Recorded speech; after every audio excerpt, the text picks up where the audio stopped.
First off, Craig, thank you for joining us. Let's jump right into it. You are announcing a significant ad rollout this week. How did you determine in this who to target and where to target them? So the who to target, we're starting from the idea that we want to reach the people who voted for Nikki Haley in the primaries, Republicans and independents, particularly, of course, in the swing states, and other what I would call like-minded center-right voters. So we have used a great deal of research capacity to identify those voters, both based on their sort of ideological preferences and also their geography. Simply where they live is adjacent to where those votes were counted in the primary elections. Our focus is going to be on the blue wall states, initially Pennsylvania, Wisconsin, and Michigan. We'll be reaching a total of approximately 2.6 million voters in those areas, including 1.5 million just in Pennsylvania. With Pennsylvania being, the acknowledged sort of tipping point potentially for the Electoral College this year, we're going to focus our resources there. So we are targeting these folks both, I would say, sort of demographically and geographically, and will be available to them wherever they go on the internet. And so when we look at the focus on the blue wall states and specifically Pennsylvania, what in your research led you to this area in particular, beyond the fact that it is such a key swing state this electoral cycle? Well, we think that there are many voters who will be receptive to our message. And we know that there are more of them out there, potentially, a lot more of them, in fact, than the likely margin of the victory that's going to happen for one of the two candidates come November the 5th.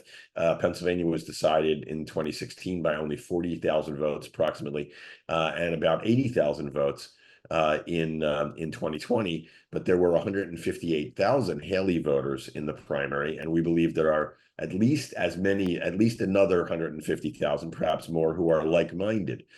So if you have a universe being even somewhat conservative, you have a universe of about 300,000 potentially persuadable voters. And you know that the outcome is going to be determined by less than 100,000 voters. We think we're in good shape to be an important factor, certainly not the only factor, but an important factor in determining the outcome of the race. Our goal is to have somewhere between 25 and 40% of these center-right voters make the decision to vote for Vice President Harris. And we think we can do that. And we think that if we achieve that goal, then we help win these states for the vice president and therefore win the presidency. And tell me about the messaging you're using in these ads to target these voters in particular, because it seems like there's a significant focus on the economy, fiscal responsibility, and the vice president's prosecutorial background. How did you land at these messages specifically? So there are lots of other groups, obviously, that are operating in this complicated election context, and we think that they are focusing on talking to voters about what they would argue are flaws and problems with Donald Trump. We think that's being done plenty, and we think that the voters that we're trying to talk to already know that. And then, in fact, that's one of the reasons why they supported Nikki Haley. So the question is, how do you get folks who don't like Donald Trump, but who may have never voted for a Democrat for president in their lives, to come over and vote for the vice president, to kind of cross that last bridge? And the answer, we believe, and what our research has shown, is that you demonstrate with facts that the vice president is a member of the American center.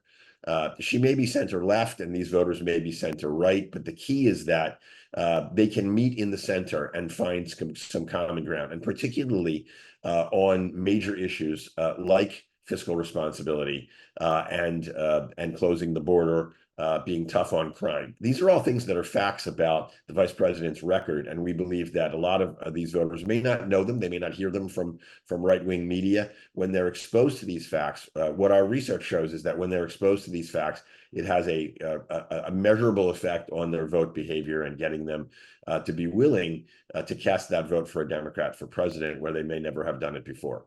And when it comes to, for instance, the issue of the economy, polling still shows that former President Donald Trump polls favorably pretty significantly on this issue. So what in your messaging in these ads gives you confidence that it could move the needle here for some of these voters?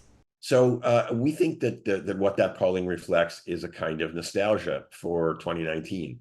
All Americans, all of us went through an incredible trauma between 2020 and 2021, the pandemic once in a century kind of event.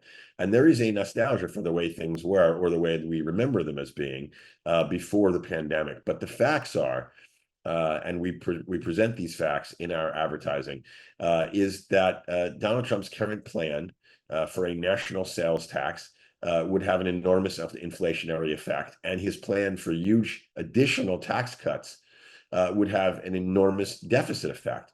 So these voters, our voters, don't want higher prices. They don't want to be closed off from the option of buying the things that they buy in the stores now. And they don't want the deficit, which is already too large, to be blown even further wide open. So when you tell them those facts about the Trump plan, it has an impact. And then the other side of that, of course, is that the vice president's plan is different.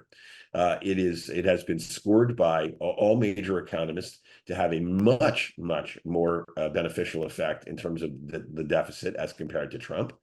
Yes, there would be tax cuts, but they would be focused on the middle class as opposed to on the wealthiest Americans.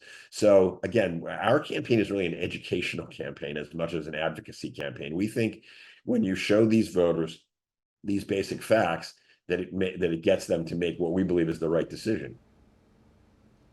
How many voters are you anticipating reaching with these ads? And I know you said, there's a heavy focus on the blue wall states. Walk me through what the rollout looks like geographically here. Yes. So we are concentrating, initially at least, on Pennsylvania, Michigan, and Wisconsin. We are targeting 1.5 million people in Pennsylvania, voters in Pennsylvania. We're targeting 600,000 in Michigan and 400,000 in Wisconsin. Again, those are numbers that are way in excess of what we would need to be successful in persuasion in order to have a big effect on the outcome of those states.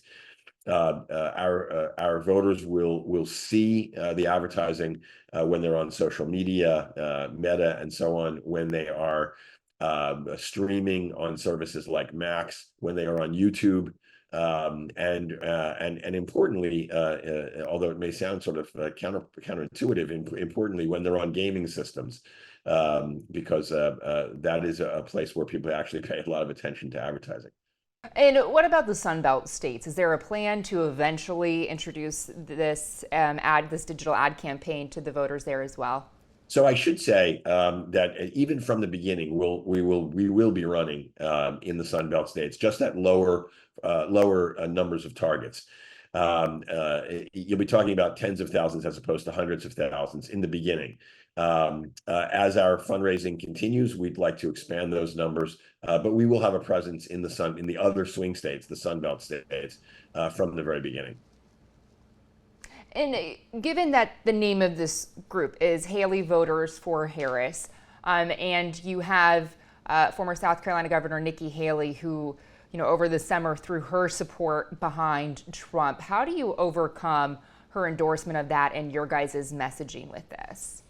Look, what our research has shown is that the vast majority of the voters that we're going to be speaking to have respect for Governor Haley. If she had been the nominee of the Republican Party, they probably would have voted for her in overwhelming numbers. But she's not. And they believe that she's entitled to her decision about who to endorse. But it does not dictate their decision. These are independent-minded voters. Clearly, they've already proven that in their primary behavior. They're going to make up their own mind.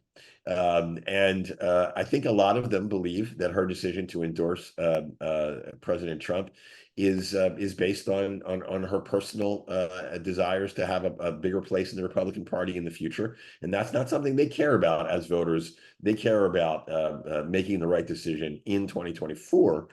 For the country and for their families.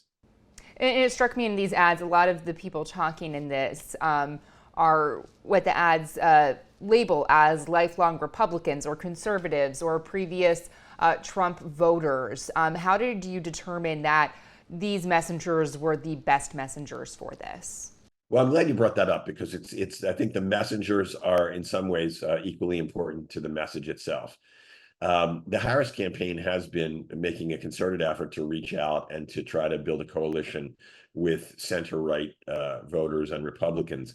But it's still a Democratic campaign talking to Republicans. What we're doing is having fellow Republicans, fellow conservatives, people with long credentials in the party in many cases, speaking to their friends, their neighbors, their peers. People like community. They like to feel that they're not alone, that they're part of a group. And this, I think, sends that exact signal. They can, I think, when these voters see our ads, they can see themselves in those ads and in those folks, and they can say, "Look, I may not have voted for a Democrat before, but I see people who think like me, and they're going to do it. I can do it too."